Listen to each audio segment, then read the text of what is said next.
The lawyer straightened the papers again and began reading the next section, his voice steady and clear. Every word landed heavy in the room. My daughter-in-law sat rigid now, her earlier pride completely gone, replaced by calculation. As she searched for a way to regain control, my son swallowed hard, as if each sentence carried weight he was not prepared to carry. The lawyer spoke about responsibility and intention, about how wealth must serve a purpose beyond comfort. He explained that provisions were created for education, community support, and long-term stability structures that could not be rushed or exploited. My daughter-in-law shook her head slowly, as if disbelief alone could undo years of careful planning. My thoughts returned to moments when I was dismissed, ignored, spoken over at family gatherings, when my advice was considered outdated, when my experience was treated like decoration rather than guidance. I never argued, never demanded attention. I simply watched and learned who listened and who did not. The lawyer explained that access to anything meaningful required patience and conduct over time, not appearances, not charm, not pressure. My daughter-in-law finally raised her voice, saying that none of this was fair, that she deserved transparency. The lawyer replied that fairness is not the same as entitlement, and that transparency is earned through trust. My son pressed his palms together, his face pale as realization deepened. He understood now that by distancing himself from me, he had also distanced himself from understanding the truth. He thought silence protected him, but it only left him unprepared. The lawyer paused again, allowing the message to sink in. The room felt smaller as expectations collapsed. My daughter-in-law looked at me, then truly looked at me for the first time, not as an obstacle, but as a presence she underestimated. I remained calm because waiting had always been my strength, and in that moment I knew the story was no longer about money, but about dignity finally being recognized.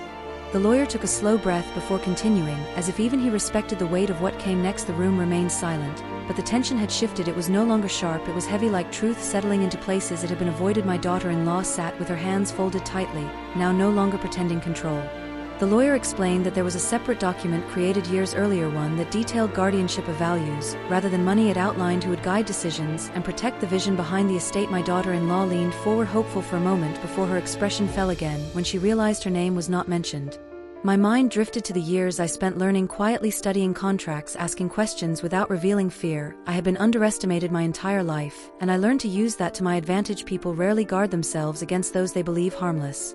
The lawyer spoke about leadership earned through consistency and sacrifice, not through marriage or proximity. My son closed his eyes, briefly understanding now that respect cannot be inherited, it must be lived. He had walked away from the very lessons that could have prepared him for this moment. My daughter-in-law whispered that none of this made sense to her, that she had built her future around assumptions. The lawyer responded that assumptions are fragile foundations, and they collapse under weight. She leaned back, defeated, her ambition finally exposed as hollow. I felt no joy in her discomfort, only clarity. I never wanted revenge, I wanted security. I wanted protection for what took a lifetime to build, and that required difficult decisions made without applause. The lawyer said there was one final section left to read, and that it would close all remaining questions. The room seemed to hold its breath, and for the first time I allowed myself to exhale, knowing the silence I carried for so long was about to speak for itself. The lawyer adjusted his glasses and looked around the room before reading the final section. His voice softened, but carried more authority than before. Everyone seemed to sense that this was the turning point, the moment that would leave nothing hidden. My daughter-in-law sat frozen, while my son stared at the floor, unable to meet anyone's eyes. The lawyer read that the final authority over the estate rested with one person, not a committee, not a spouse, not a beneficiary, but a guardian chosen for resilience, wisdom, and proven restraint. My daughter-in-law lifted her head sharply, as if waiting to hear her name, but the lawyer did not look at her. I remember the many times I was ignored when decisions were made around me, how my opinions were brushed aside as outdated, how my presence was tolerated rather than respected. Those moments shaped me. They taught me that true influence does not require permission. The lawyer continued, stating that this guardian had full discretion to release funds, support causes, and protect the estate from misuse. The responsibility was heavy and intentionally placed in steady hands. My son finally looked up, confusion mixing with realization, as the lawyer turned his gaze toward me. The room shifted instantly. My daughter-in-law gasped quietly, her composure finally breaking. She looked at me, as if seeing a stranger, someone she never considered capable of holding power. She had mistaken kindness for weakness and patience for absence. The lawyer confirmed that the decision was final and documented beyond dispute. There would be no appeals, no negotiations, and no reinterpretation. My daughter-in-law opened her mouth to speak, but no words came out.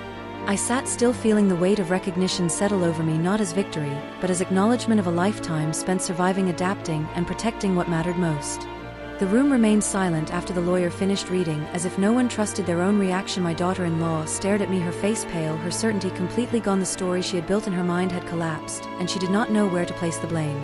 The lawyer explained that this decision was not sudden or emotional, but built over decades of observation, consistency, and trust. He spoke about how power is safest in the hands of those who never seek it. My daughter-in-law looked away, unable to accept that she had been measured and found wanting.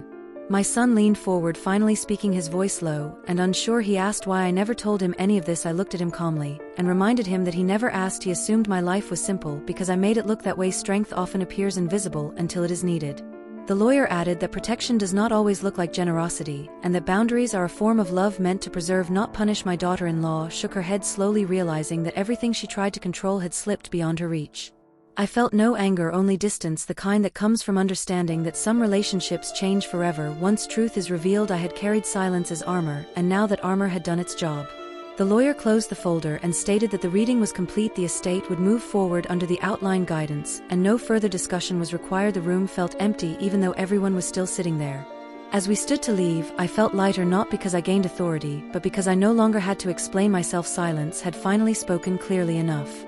As we left the lawyer's office, the air outside felt warmer, as if the sun knew that a long silence had finally ended. My daughter-in-law walked behind us, her steps hesitant, unsure, as if she had lost her way in a world she thought she controlled. My son stayed quiet, his face thoughtful, his mind replaying every moment he had ignored me, every lesson he had overlooked.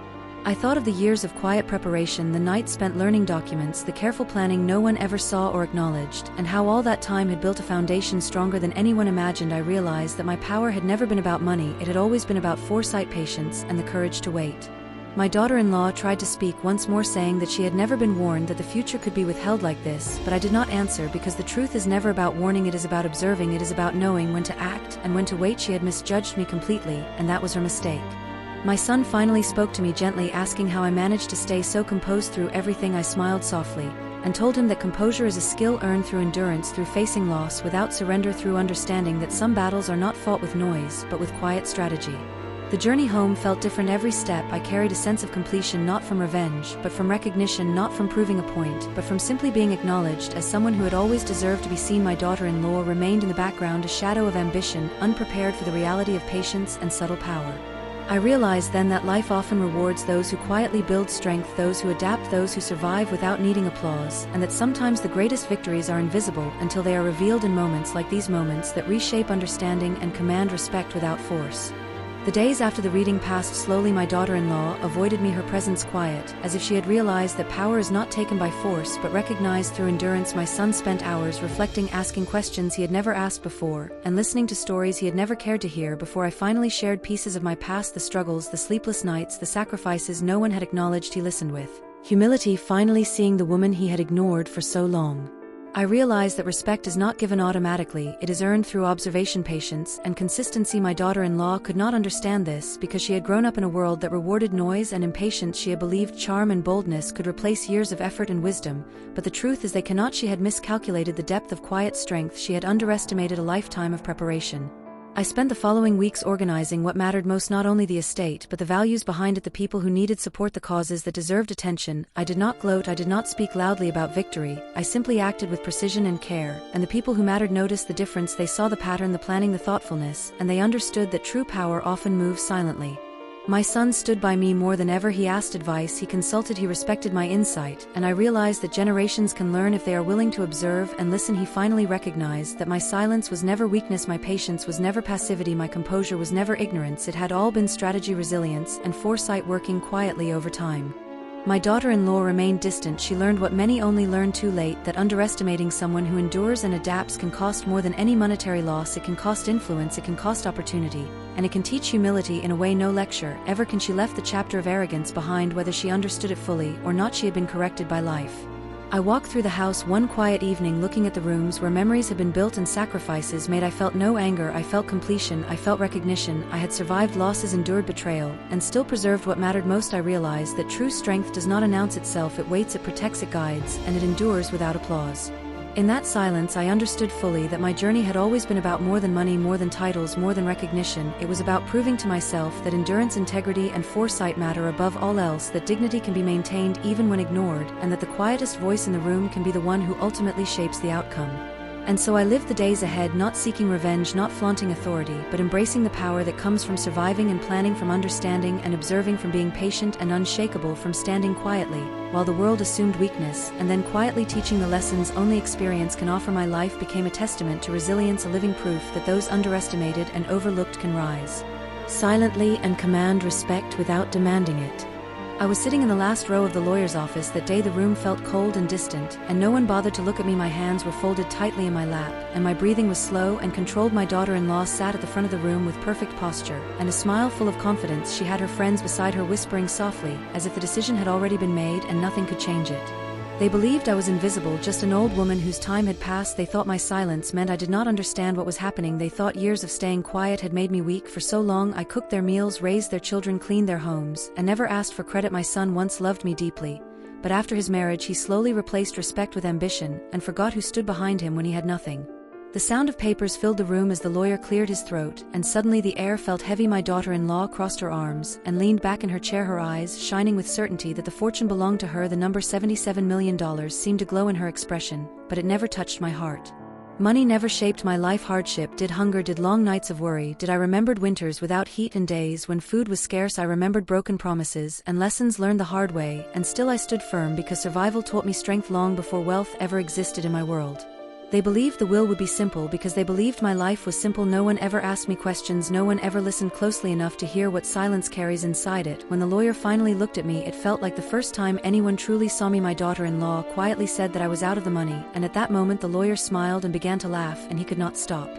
The entire room froze. Confusion spread across every face. My daughter-in-law stiffened, and the confidence drained from her eyes. I stayed quiet and still because storms never announce themselves. They arrive when no one expects them.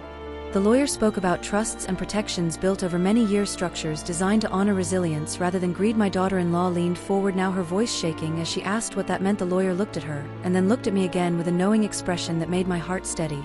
He explained that some fortunes are not handed over loudly, they are placed carefully beyond the reach of those who see money as entitlement rather than responsibility. My daughter-in-law laughed nervously, trying to regain control, but her laughter sounded hollow. The confidence she carried into the room was slipping away with every word.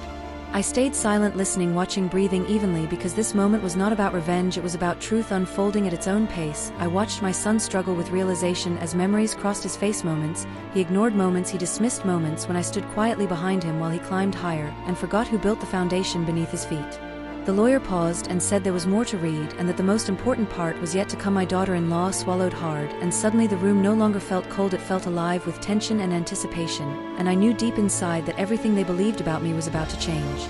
The lawyer turned another page, and the sound felt louder than it should have been. Every movement in the room felt sharp and slow. At the same time, my daughter-in-law sat completely still. Now her hands no longer relaxed, her confidence melting into quiet fear. She had walked in believing she owned the ending of this story, and now she did not even know the middle.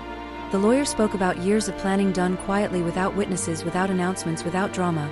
He explained how my husband and I had learned early that wealth attracts noise and noise attracts danger, so we chose silence, we chose patience, we chose distance from those who see money as a prize instead of a responsibility. My daughter-in-law shook her head slowly, as if refusing to hear the words being spoken. My mind drifted back to the early days when my son was young, when I worked long hours and came home tired but present. I taught him that character matters more than appearance, that strength does not shout, and that real power waits. He listened then, but life got louder and my voice became easier to ignore. The lawyer explained that the estate was layered, designed to reveal itself only to those who met certain conditions tied to behavior, integrity, and respect, not blood alone, not marriage alone. My daughter-in-law finally spoke, her voice sharp and desperate, asking why she had never been told any of this. The lawyer replied that entitlement is rarely invited into preparation. I watched my son lower his head for the first time, his shoulders heavy, as understanding settled in. He realized now that he never asked questions, never checked on me, never wondered how I survived alone. He assumed I needed nothing because I asked for nothing, and that assumption was his greatest mistake. The lawyer looked directly at me and spoke about a woman who had endured loss, sacrifice, and invisibility, yet still protected what mattered most. He did not say my name, but everyone knew who he meant. The room felt different now, not cold, not hostile, but alert, as if the truth had stood up and demanded space. My daughter-in-law sat frozen, realizing that power does not always belong to the loudest voice, and that sometimes the quietest person in the room is the one who already knows how the story ends. The lawyer leaned back in his chair and allowed the silence to stretch. No one dared to interrupt because the weight of what had been said was still settling. My daughter-in-law stared at the table, as if answers might appear in the wood. My son shifted beside her, his confidence gone, replaced by regret that arrived far too late. The lawyer continued, explaining that some assets were placed beyond immediate reach, not to punish, but to protect. He spoke about how true legacy is measured by wisdom, not by access, and how money in careless hands can destroy families faster than poverty ever could. My daughter-in-law clenched her fists, because for the first time she felt excluded from a future she assumed was guaranteed. I remember the long evenings after my husband passed when I reviewed documents alone, learning language I never expected to know. I learned how to shield what we built from greed and from people who saw me as temporary. I learned that survival sometimes means planning for betrayal before it happens. The lawyer said that every decision had been made with clarity and foresight, and that emotion had never clouded judgment. My daughter-in-law laughed bitterly, and asked who could make such cold decisions without consulting family. The lawyer answered calmly that wisdom often looks cold to those who benefit from chaos. My son finally looked at me, his eyes searching for something, forgiveness perhaps, or understanding, but I did not move because this was not a moment for comfort, it was a moment for truth. He had years to ask me questions, and he chose silence just as I did, but his silence came from neglect while mine came from strength.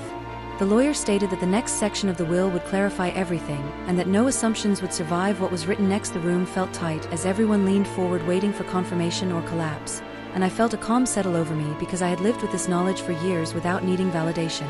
My daughter-in-law took a deep breath, preparing herself for a fight she believed was still possible, but she did not understand that some battles are already over before they begin.